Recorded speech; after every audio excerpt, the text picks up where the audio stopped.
अस्सलाम वालेकुम, मैं हूं ज़ीशान। क्या हाल है आप लोगों के? सब खैरियत? आपकी पुरजोर फरमाइश पे आज मैं दूसरा स्केच करने जा रहा हूं और वो स्केच किसका है आपने ठीक समझा, बिल्कुल पाकिस्तान के बहुत मशहूर यूट्यूबर हैं, कंटेंट क्रिएटर हैं, व्लॉगर हैं, इरफान जुनेजो। आप पहले वो फोटो देखें फिर मैं आपको बताता हूँ।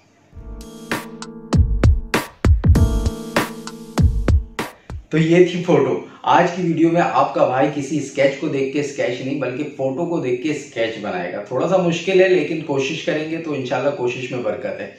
और जिसने पहली वाली वीडियो नहीं देखी वो मैं ऊपर आई बटन में लिंक दे दूंगा, तो वो जरूर जाके देखें ताकि आपको ये वाली वीडियो और आसानी के साथ आपको समझ आए।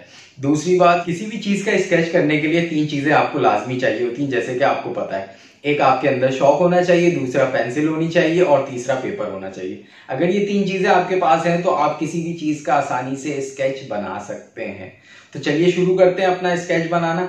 आपको दिखाता हूं, चलें।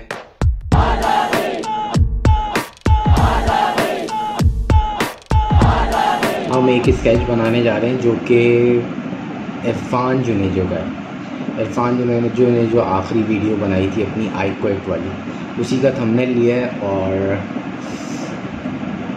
उसी तस्वीर को हम स्केच करेंगे। तो मेरे पास एक अदद पेंसिल है और इससे शुरू करते हैं।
तो जी स्केच हो गया और यकीनन आपको मेरा दूसरा स्केच भी काफ़ी पसंद आया होगा। मुझे तो बहुत बेहतर लगा क्योंकि इसमें थोड़ा सा मैंने अपने आप को चैलेंज दिया था कि फ़ोटो से स्केच बना के देखूं कैसा बनता है। तो बहुत बेहतर है क्योंकि स्केच से स्केच बनाना काफ़ी आसान है बनिस्बत फ़ोटो से स्केच बनाना।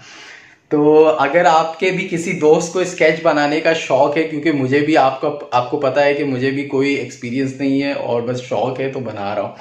अगर आपके भी किसी दोस्त को शौक है स्केच करने का तो मेरी इस वीडियो को अपने उस दोस्त से शेयर करें। हो सकता है थोड़ा मोटिवेट हो जाए, तो इससे अच्छी बात और क्या हो सकती है।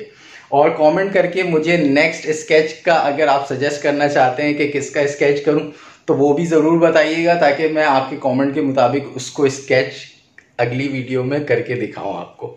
अपना बहुत सारा ख्याल रखिएगा, दुआओं में याद रखिएगा। अब दीजिए ज़ीशान को इजाज़त। अल्लाह हाफिज़।